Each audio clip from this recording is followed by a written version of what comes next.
तो dear friend, तो आप सभी जितने भी सेकंड ईयर के स्टूडेंट हैं बहुत बहुत स्वागत करता हूं। और आज का वीडियो बहुत ही शानदार होने वाला है, क्योंकि जो आज का प्रश्न है आप सभी के सामने है मेडिकल MSN 2 का है। MSN 2 का है। ऐसे तो मैं ये प्रश्न पढ़ा चुका हूं, आप लोग देखेंगे जो सेकेंड ईयर 21 से 22 का प्लेलिस्ट है मैं पढ़ा चुका हूँ, बट ये एग्जाम टारगेट चल रहा है तो यहाँ पर पढ़ाना भी जरूरी है। चलिए हम लोग समझेंगे बर्न क्या है, मतलब जलना होता क्या है, बर्न का आकार या प्रतिशत निकालने के लिए रूल्स ऑफ 9 समझाइए। आपसे प्रश्न पूछा जाएगा कि बर्न क्या होता है, रूल्स ऑफ 9 को समझाइए और गंभीर रूप से जले हुए मरीज का प्राथमिक उपचार करें, या 70% जले हुए मरीज का, तो वो क्वेश्चन अलग बनता है कि 70% जले हुए मरीज का देखभाल कैसे करेंगे, तो ये क्वेश्चन अलग बनता है जिसको हम लोग बाद में देखेंगे। अभी हम लोग बर्न को देखेंगे, बर्न का जो कितने मतलब जो बर्न का जो घाव होगा वो कितना ज़्यादा गंभीर होगा, कितना परसेंट बॉडी जला हुआ है, उसका आकार निकालने का हम लोग देखेंगे रूल्स ऑफ 9। और गंभीर जले हुए रोगी के लिए प्राथमिक उपचार फर्स्ट एड को हम लोग देखने वाले हैं। तो चलिए शुरू करते हैं।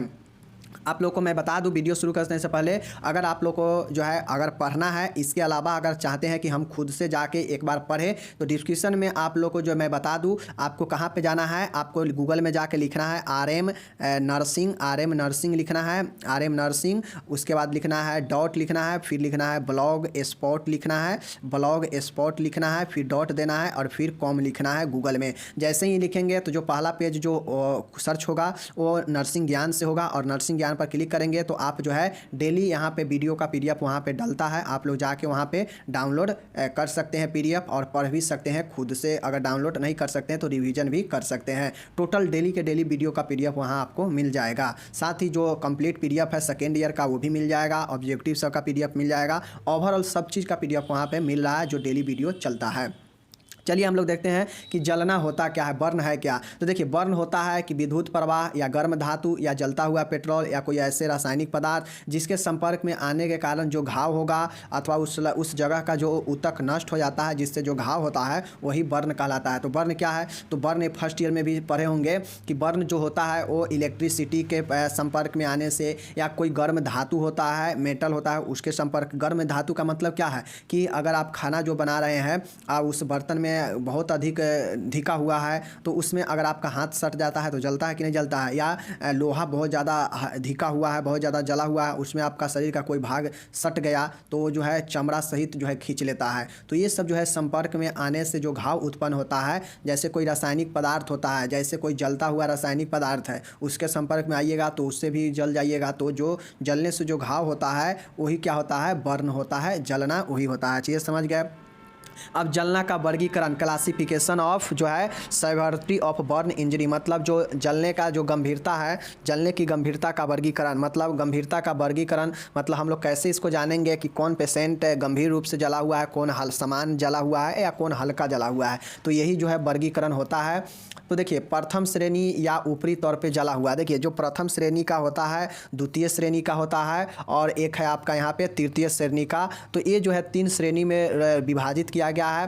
प्रथम जो श्रेणी के होगा जिसको अगर जला होगा वो, तो उसका सिर्फ और सिर्फ ऊपरी सतह पर, ऊपरी तौर पर जला होगा। जैसे इसमें त्वचा की केवल जो है, देखिए इसमें केवल त्वचा की ऊपरी परत जलती है, त्वचा लाल सूखी व सूज जाती है एवं दर्द होता है। देखिए प्रथम श्रेणी या ऊपरी तौर पर जो जला हुआ पेशेंट होगा, फर्स्ट डिग्री इसको बोलते हैं। आपसे क्वेश्चन पूछ देगा कि फर्स्ट डिग्री, सेकेंड डिग्री और थर्ड डिग्री जलने का परिभाषित कीजिए, क्या होता है बताएं। तो यही होता है कि प्रथम श्रेणी, द्वितीय श्रेणी मतलब सेकेंड डिग्री, थर्ड डिग्री और फर्स्ट डिग्री, यही 3 डिग्री होता है जलने का, जिसको अवस्था को पहचान सकते हैं। अगर प्रथम श्रेणी में कोई व्यक्ति जलता है तो वो जो है उसका केवल और केवल स्किन का परत ही ऊपर का जला हुआ रहता है, और जो उसका स्किन होता है जहाँ पे जला होता है वहाँ पे लाल और सूख जाता है और सूजने लगेगा और साथ में दर्द होगा। तो ये एक नॉर्मल जले हुआ है, नॉर्मल जलता है इसमें, तो इसको बोलते हैं हल्का फल्का जलने को हम लोग प्रथम श्रेणी में रखते हैं। चीज़ समझ गए।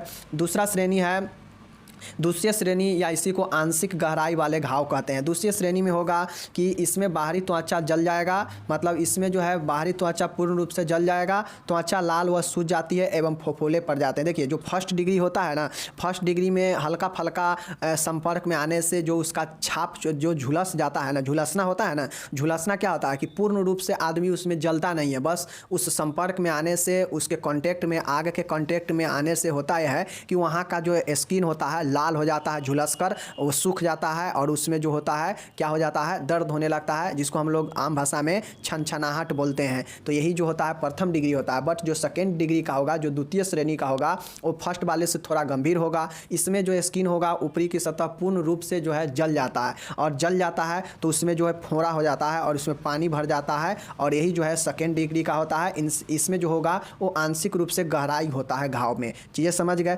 पहला में सिर्फ और सिर्फ स्किन इफेक्टेड होगा, स्किन पर इचिंग होगा, स्किन पर लाल रेडनेस हो जाएगा, स्किन सूज जाएगा पहला डिग्री में। पहला डिग्री में इसलिए होता है क्योंकि पूर्ण रूप से वो जला हुआ स्किन नहीं रहता। बट जो सेकेंड डिग्री होता है, इसमें जो ऊपरी का जो स्किन है वो पूर्ण रूप से जल गया होगा, और जलने के साथ उसमें फोड़ा होगा, पानी भर जाएगा उसमें, और जो है उसमें लाल तो हो ही जाएगा और सूज भी जाएगा। तो ये सेकेंड डिग्री होता है।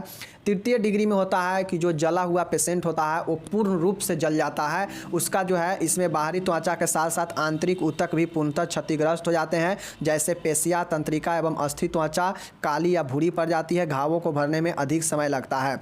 देखिए फर्स्ट वाला था जिसमें सिर्फ हल्का फल्का झुलस जाएगा, वो होगा। दूसरा में होगा जो कि पूर्ण रूप से आपका बाहरी स्किन जल जाएगा, और तीसरा है इसमें स्किन के साथ साथ जो घाव होगा, जो जलेगा, वो अंदर तक अपना जो है गहराई तक जो है घाव करेगा। जैसे स्किन जलने के साथ साथ जो है अंदर तक कुछ जो है ऊतक, जो मांस है, मांसपेशी है, वहाँ भी जलने का प्रभाव चला जाएगा, या अस्थि तक, हड्डी तक प्रभाव इसका चला जाएगा। तो वो होगा तृतीय श्रेणी का या पूर्ण गहराई वाले घाव होगा जलने से। और ये जो है थर्ड डिग्री होता है। और साथ ही इसमें जो है स्किन के त्वचा के साथ साथ में जो नर्व होता है, जो स्किन में, जो स्किन का आंतरिक भाग है जिसमें मांसपेशी वगैरह भी है, वहाँ जो है एक घाव पहुँच जाएगा, और इस प्रकार के घाव जो है भरने में, ठीक होने में समय लगता है। चीज़ें समझ गए। घाव के कितने श्रेणी में बांटा गया है? First degree, second degree, third degree, means प्रथम श्रेणी, द्वितीयक श्रेणी और तृतीयक श्रेणी, ये 3 श्रेणी में बांटा गया है। अब यहाँ पे हम लोग को पूछा गया था कि घाव का आकार बताइए, रूल्स ऑफ 9। इसी को, घाव को आकार को ही जो होता है, जो घाव को आकार के लिए जो है रूल्स ऑफ 9 लगाया गया, ताकि ये पता किया जा सके कि कोई व्यक्ति जो है कितना जला हुआ है, उसका शरीर का कितना % भाग जो है जला हुआ है। तो रूल्स ऑफ 9 जो का मतलब होता है कि शरीर को 9 भागों में विभाजित किया गया। 9 भागों में इसको अलग अलग भागों में अलग अलग परसेंटेज से इंडिकेट किया गया कि कौन सा भाग कितना % जला होगा। तो हम लोग जो है उसको इंडिकेट करके समझेंगे कि हाँ शरीर में इतना % भाग जला हुआ है। तो यही रूल्स ऑफ 9 होता है, जो निर्धारित करता है कि घाव का आकार, मतलब जला हुआ जो शरीर में जो आकार है, कितना दूर में जला हुआ है, शरीर कितना इफेक्टेड है जलने से। तो ये रूल्स ऑफ 9 से निकाला जाता है। ये चीज़ें हैं। देखिए जले हुए घाव का आकार द रूल ऑफ 9 से निर्धारित किया जाता है, वही मैंने बताया। इस नियम के अनुसार शरीर को 9 भागों में बांटा जाता है, ये भी मैंने बताया कि शरीर को 9 भागों में बांटा जाता है। प्रत्येक भाग को एक निश्चित प्रतिशत का प्रतिनिधित्व करना है, मतलब जो है 9 भागों में शरीर को बांट देगा, और ये इंडिकेट करता है 9 भाग को कि कौन सा भाग कितना % जो है, और उस अनुसार अगर वो भाग अगर उतना जल चुका है तो उतना % मान लिया जाएगा कि ये % जो है इतना % जला हुआ है। तो यही पता लगाने के लिए जो है रूल्स ऑफ 9 आया, ताकि जो है पता चले कि व्यक्ति कितना % जला हुआ है। और ये साइज आकार निकालने का आपसे ऑब्जेक्टिव में पूछ देगा कि जले हुए पेशेंट का घाव का आकार जो है या साइज ऑफ बर्न किससे निकाला जाता है? तो रूल्स ऑफ क्या चीज़? Rules of 9, rules of 9, rules of 9 के द्वारा। रूल्स ऑफ 9 क्या है? तो शरीर को 9 भागों में विभाजित किया गया है, और सभी भागों को एक निश्चित जो है % दिया गया है कि भाई तुम इतना %, तुम इतना %, और तुम में से कोई भी अगर जलेगा तो वो उतना % जला हुआ इंडिकेट करेगा। समझ गए? यही चीज़ें हैं। देखिए अब रूल्स ऑफ 9 में कौन कौन से शरीर को 9 भागों में बांटा गया और किसको कितना % दिया गया। तो देखिए यहाँ पे एक एडल्ट है, वयस्क है, और एक यहाँ पे चाइल्ड है। चाइल्ड में अलग है, एडल्ट में अलग है, कुछ चीज़ें सेम है, तो इसको दिमाग में आपको रखना पड़ेगा। हम जानते हैं कि कुल 100% होता है, किसी भी चीज़ में 100% होता है। तो जो बच्चा होता है, आप लोग इतना ध्यान में रखिएगा कि यह 5 चीज़ें को आपको याद करना होगा। एक याद करना पड़ेगा कि सिर से लेकर गर्दन तक, सिर से लेकर गर्दन तक अगर जलेगा तो अगर उसको सिर से लेकर गर्दन तक को 9% में रखा गया, 9% दिया गया। अगर कोई व्यक्ति सिर से लेकर गर्दन तक जल चुका है तो उसको 9% समझा जाएगा कि हाँ ये 9% जला हुआ है। ठीक है, समझ गए। अगर ये चीज़ बच्चा में होगा तो इसे 18% समझेंगे कि ये जला हुआ है, मीन्स इसका दुगुना। तो आपको याद करना है कि सिर और गर्दन को वयस्क में 9% और बालक में जो है 18% दिया गया। जो धड़ होता है, जो ट्रंक है, जो बॉडी होता है, धड़ होता है, उसको 36% दिया गया एडल्ट में और बच्चा में भी 36% दिया गया। अगर किसी को धड़ जल गया होगा तो समझेंगे कि जो है उसका 36% जो है शरीर जला हुआ है। अगर समझिए कि उसका सिर से लेके पूरा धड़ तक जला हुआ है तो जो है 9A और 36A में यानी 45% वो व्यक्ति जला होगा। जो सर से लेकर धड़ तक पूरा जला होगा वो 45% होगा और बच्चा में जो है 54% होगा। बच्चा 54% और वयस्क 45% होगा, क्योंकि यहाँ पे जो गर्दन और जो सिर का जो परसेंटेज है वो बच्चा में दुगुना है और यहाँ पे वयस्क में 9% है। समझ गए। नेक्स्ट है भुजा, हैंड। अगर देखिए हैंड्स जो है यानी दोनों भुजा का बात हो रहा है, अगर दोनों भुजा जला हुआ है तो अगर उसको 18% बात किया जाता है कि यह भुजा जला हुआ है दोनों, तो 18% माना जाता है और बच्चा में भी 18% माना जाता है। ठीक है। टांग होता है, टांग को जो है धड़ के अनुसार ही, जो लेग्स है पैर जो है उसको भी 36% लेग के अनुसार दिया गया और यहाँ बच्चा में इसको घटा दिया 28% कर दिया। अब इसलिए समझिए कि जो वयस्क का टांग होता है वो बड़ा होता है तो इसलिए इसको ज़्यादा परसेंट दिया गया 36%, और बच्चा का जो टांगे जो लेग्स होता है वो छोटा होता है इसलिए इसको कम परसेंटेज दिया गया। ऐसे याद रखिए, धड़ को 36%, बच्चा में भी, वयस्क में भी 9%, सिर से लेकर गर्दन वयस्क में और बालक में 18%।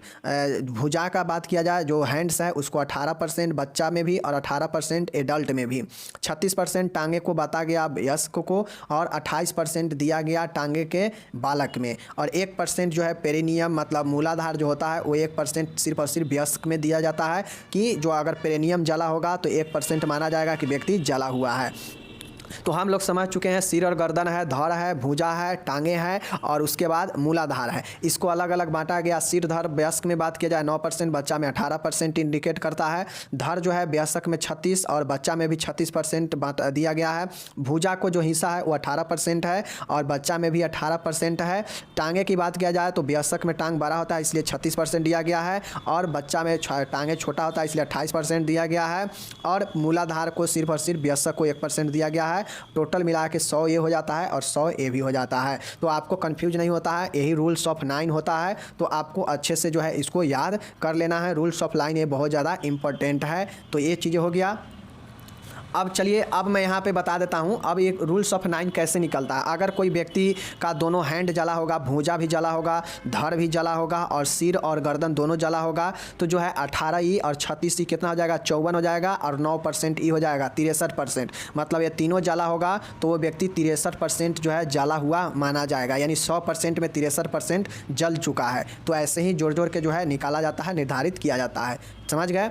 चलिए अब हम लोग यहाँ पे चलते हैं। देखिए इसी प्रकार से यहाँ पे बांटा गया, देख सकते हैं 9% एक गर्दन से लेके मुंह तक दिया गया है और बच्चा में कितना दिया गया है, 18%। उसी प्रकार से जो है ये धड़ है, यहाँ से लेकर यहाँ तक जो है ये सब धड़ होता है और आगे वाला को 18 दिया गया है और पीछे वाला को भी 18 दिया गया है। बच्चा में भी जो है धड़ को 36 ही दिया गया है, 18 आगे वाला पोर्शन और 18 बैक वाला पोर्शन। तो ये धड़ हो जाता है। तो ये चीज़ें है।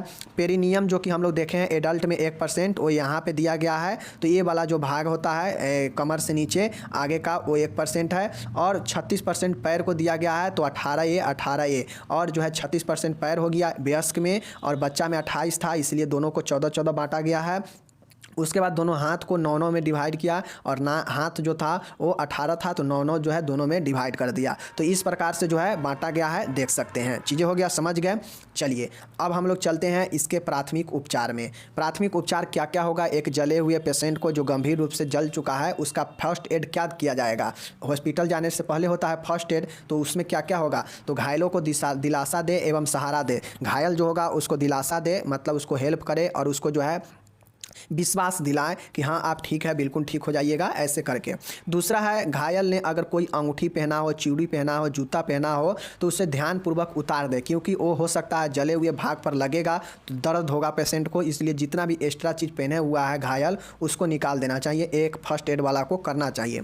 तीसरा पॉइंट यहाँ पर देख सकते हैं कि जला हुआ भाग अगर गर्म है और दर्द हो तो उस पर ठंडा पानी डाले जब तक कि दर्द से राहत ना हो। देखिए अगर कोई व्यक्ति अचानक से जल गया है तो उसको अचानक क्या होगा, शरीर में एकदम लगेगा कि मतलब एकदम आग में जल रहा है, जलने के बाद भी बहुत ज़्यादा परेशानी होता है, तो उसको शरीर में लहर देते रहेगा, हॉटनेस पूरा रहेगा, बेचैनी रहेगा। तो उसको जो है ठंडा दिलाने के लिए, दर्द कम करने के लिए उसको जो है ठंडा पानी हल्का हल्का दे सकते हैं। ऐसा नहीं कि डायरेक्टली ठंडा पानी दे देंगे, सूती कपड़े पर जो है उसको, सूती कपड़ों को भिगोकर और जो है उसको क्या करते हैं, ऊपर से मक्खी से बचाने के लिए सूती कपड़े से ढक देते हैं पानी से भिगोकर, ताकि वो पानी उसे जो है राहत जो है महसूस कराए। चौथा है, जले हुए भाग पर अगर कपड़े हो तो उससे उतारने की कोशिश न करें, इससे त्वचा भी हट सकता है। अब देखिए, अगर आप अपने से दिमाग नहीं लगा सकते, किसी का जल गया है कपड़ा सहित, अगर वो कपड़ा पहना था और जल चुका है, तो अपने से दिमाग नहीं लगाना है, उसको कपड़ा नहीं निकालना है। हो सकता है कि वो जला होगा और कपड़ा उसको सट चुका होगा उसके स्किन के साथ, तो आप कपड़ा उतारेंगे तो हो सकता है उसका स्किन भी खिंचा जाए, स्किन भी खिंचा सकता है, जला हुआ घाव बन चुका है, तो इसलिए जो है नहीं उतारे। पाँचवा है, जले हुए भाग पर कुछ न करें, जहाँ पे जल गया है वहाँ पे आप कुछ नहीं करें अभी फर्स्ट एड में, ये सब चीज़ें हैं। छठा है, जले हुए भाग के बीच संक्रमित ड्रेसी से पट्टी करें। अगर वही मैंने बताया कि एक फर्स्ट एड को ये चाहिए कि जो बीज संक्रमित टेक्निक है जो संक्रमण से बचाए, उसके लिए बीज संक्रमित पट्टी से जो है उसका ड्रेसिंग हो सकता है।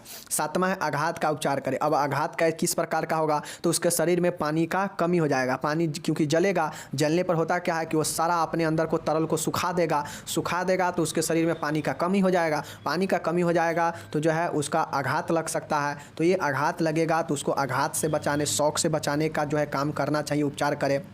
नेक्स्ट है, यदि घायल अचेत हो, मतलब घायल जो है अचेत हो गया हो, मतलब उसके अंदर कोई चेतना नहीं है, वो अनकॉन्शियस हो चुका है, सोचने समझने का जो है उसके अंदर जो है चीज़ें अभी मतलब बेहोश हो चुका है, उस स्थिति में उसका वायु मार्ग खोले और आवश्यक हो तो बचाव प्रणाली ABC पूरा करें। घायल को रिकवरी पोजीशन में रखें, मतलब घायल को इस पोजीशन में रखें कि जो है उसे रिकवरी किया जा सकता है अच्छे से, और ABC का पूरा करें, वायु मार्ग खोले ताकि उससे जो है ऑक्सीजन मिल सके। नौवां है, घायल को तुरंत प्राथमिक उपचार बनाते हुए अस्पताल में स्थानांतरित करें, और घायल को तुरंत जो है फर्स्ट एड देने के बाद, दिलासा सहारा देने के बाद, देख रेख करने के बाद तुरंत जो है हॉस्पिटल में शिफ्ट कराना चाहिए ताकि उसको आगे का ट्रीटमेंट बेहतर से हो सके। तो ये सब जो है एक फर्स्ट एडर को करना चाहिए। तो आपसे पूछेगा जलना क्या है, जलने का आकार का निर्धारित कैसे करेंगे और इसका फर्स्ट एड लिखिए, तो इतना तक लिख दीजिएगा। बाकी अगर आपसे 70% जले हुए पेशेंट का अगर देखभाल पूछेगा तो उसके लिए हम लोग अलग से एक वीडियो में पढ़ेंगे, क्योंकि वह एक अलग फार्मूला से निकलता है और अलग क्वेश्चन है।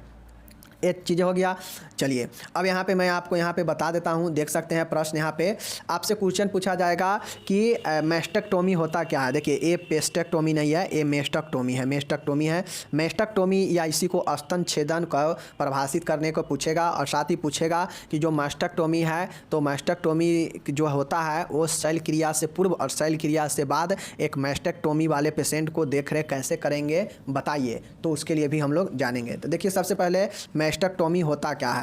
मेस्टेक्टोमी एक या दोनों स्तनों को शैल चिकित्सा द्वारा आंशिक या पूर्ण तरीका से हटाने की प्रक्रिया को चिकित्सा विज्ञान की भाषा में मेस्टेक्टोमी कहते हैं। देखिए, मेडिकल भाषा में जो है मेस्टेक्टोमी को जो है ये कहा गया कि एक या दोनों स्तन को आंशिक या पूर्णतः रूप से जो है शैल क्रिया के द्वारा, सर्जरी के द्वारा हटाने को जो प्रक्रिया है उसे ही हम लोग मेस्टेक्टोमी कहते हैं। मतलब समझिए, किसी को अगर ब्रेस्ट कैंसर हो चुका है, स्तन कैंसर हो चुका है, तो उस स्थिति में अगर कैंसर हल्का फल्का है तो हल्का हटाया जाएगा काट के। अगर पूर्ण तरीका से उसका स्तन जो है ख़राब हो चुका है कैंसर से, तो उसका स्तन जो ब्रेस्ट होगा उसको पूर्ण तरीका से काट के हटा दिया जाएगा, चाहे वो एक स्तन हटाया जाए चाहे दोनों को हटाया जाए ज़रूरत के हिसाब से। तो जो है यही सर्जरी के द्वारा हटाया जाएगा, ऐसा नहीं है कि काट के सीधा हटा देगा, सर्जरी के द्वारा प्रोसेस होगा, और उसी को जो है हम लोग क्या कहते हैं, मेस्टेक्टोमी कहते हैं। यानी सर्जरी के थ्रू, शैल क्रिया के थ्रू एक या दोनों स्तनों को हटाने की प्रक्रिया को मेस्टेक्टोमी कहते हैं। समझ गए।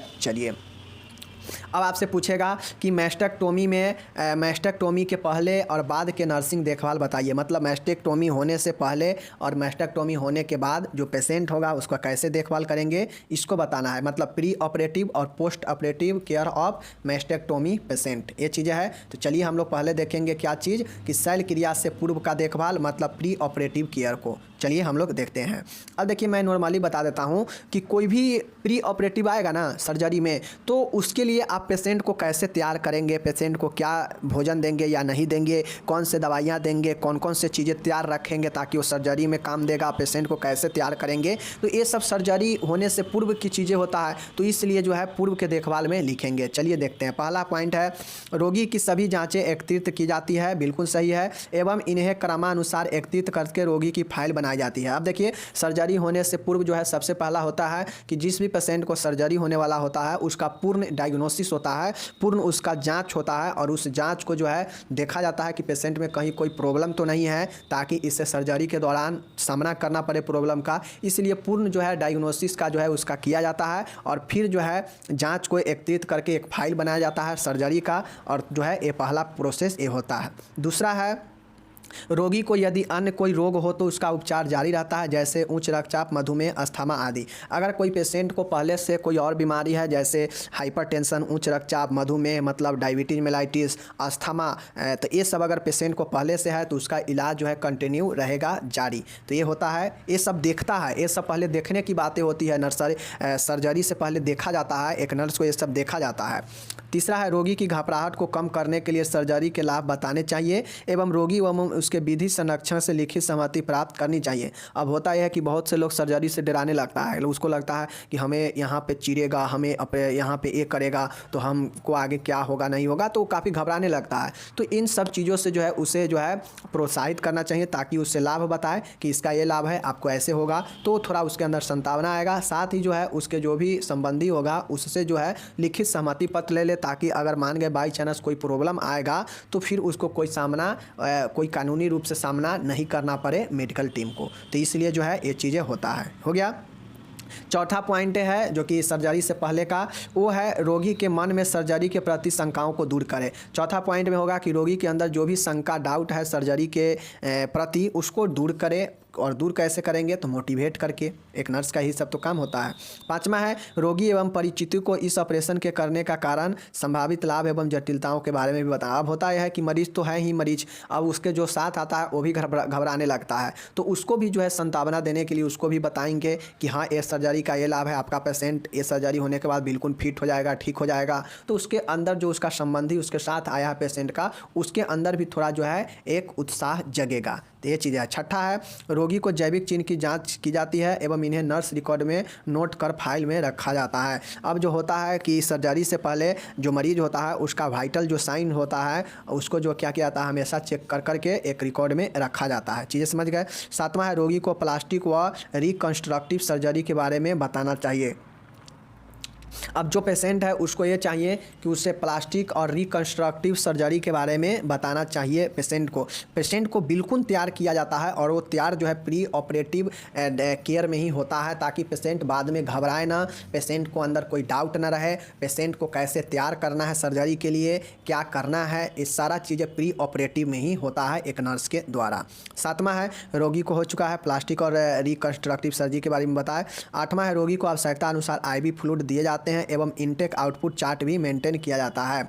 जो देखिए 8वां पॉइंट में होगा कि IV फ्लूइड दिया जाएगा, क्योंकि जो पेशेंट होता है उसको सर्जरी से कुछ घंटे पहले जो है भोजन उसको बंद कर दिया जाता है, और भोजन जो है भोजन के जगह पर उसको जो है फ्लूइड दिया जाता है, तरल चीज़ें दिया जाता है, और साथ में इनटेक और आउटटेक जो आउटपुट जो चार्ट होता है उसको मेंटेन किया जाता है। चीज़ें समझ गए। 9वां यहाँ पे देख सकते हैं कि रोगी की सभी गहने, नाखून, पॉलिश आदि हटा दिए जाते हैं। अब जो भी पेशेंट होता है देखते होइएगा कि सर्जरी से पहले वो जो भी एक्स्ट्रा चीज़ें जो भी चीज़ें पहनी होती है उसको निकाल के हटा दिया जाता है, और साथ ही उसके जो है एक ऑपरेशन वाला जो सर्जरी वाला जो ड्रेस होता है, गाउन होता है, वो पहना दिया जाता है और एक फ्री ड्रेस में ऑपरेशन किया जाता है।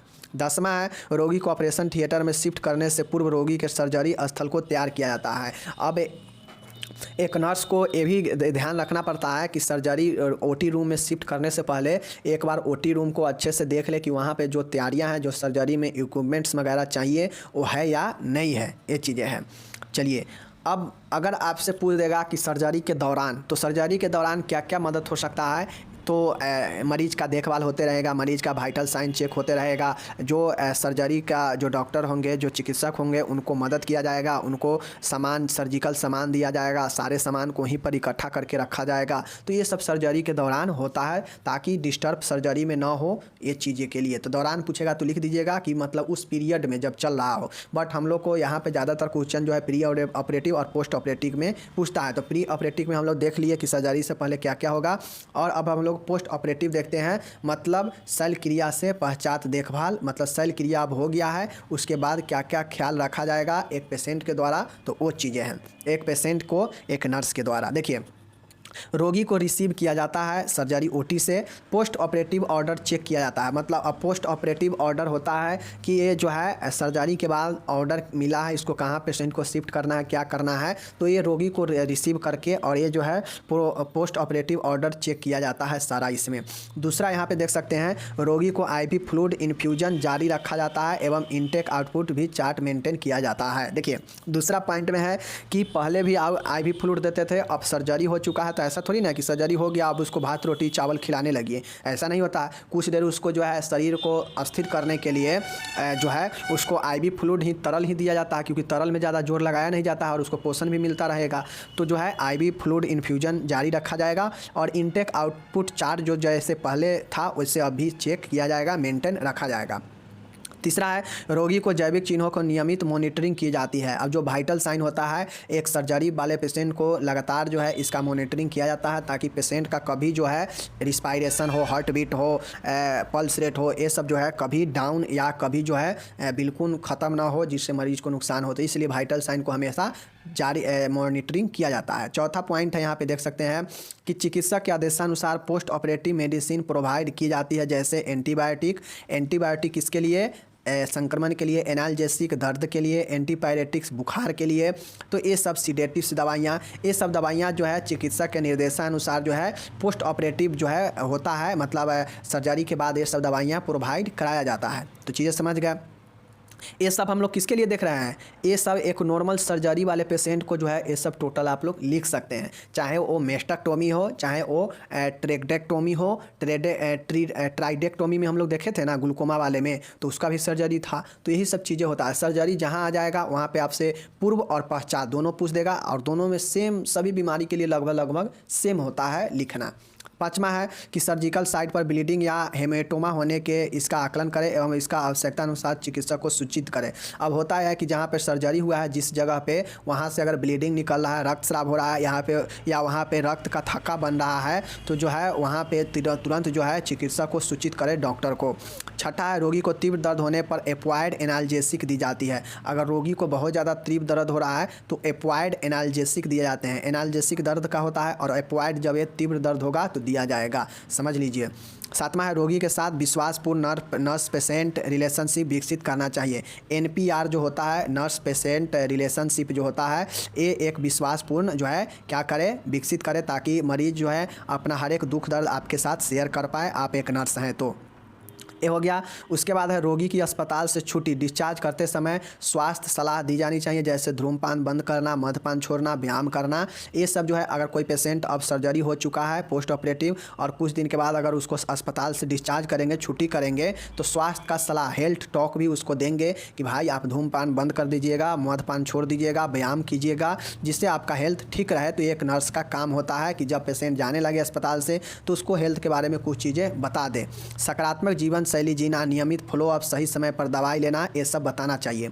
नौवां है, रोगी की सही समय पर ड्रेसिंग करना। अब एक नर्स को चाहिए कि मान गए ऑपरेशन हो चुका है तो उसके बाद जो है नियमित समय पर, सही समय पर उसका घाव का ड्रेसिंग भी होता रहे, ये नर्स का काम है। 10वां है, रोगी को दर्द से आराम के लिए भुजा को हल्का से ऊपर उठाना चाहिए। अब अगर पेशेंट अगर दर्द से कराह रहा है तो जो है उसको, क्योंकि उसका स्तन में सर्जरी हुआ है, दर्द होगा, तो उसमें जो है उसका हल्का जो भुजा होता है, जो उसका हाथ है, भुजा हैंड्स है, उसको हल्का ऊपर उठाने से उसका दर्द कमेगा। 11 है कि रोगी की सभी कुंठाओं व सवालों को धैर्यपूर्वक उचित जवाब देना चाहिए। अब जो भी नर्स हो उसको ये चाहिए कि जो भी मरीज हो उसके अंदर कोई भी कुंठा, कोई भी सवाल, कोई भी द्वंद्व हो तो उससे संबंधित कोई भी सवाल वो पूछे तो उसका धैर्यपूर्वक पेशेंस रख के जवाब दे, ताकि पेशेंट विचलित ना हो और पेशेंट जो है आपके प्रति असंतोष का भावना ना जगाए। तो एक नर्स जो है प्री ऑपरेटिव, पोस्ट ऑपरेटिव मतलब सर्जरी से पहले, सर्जरी के बाद देखभाल में ये सारे चीज़ों को कर सकती है, और यह मैस्टेक्टोमी से लेकर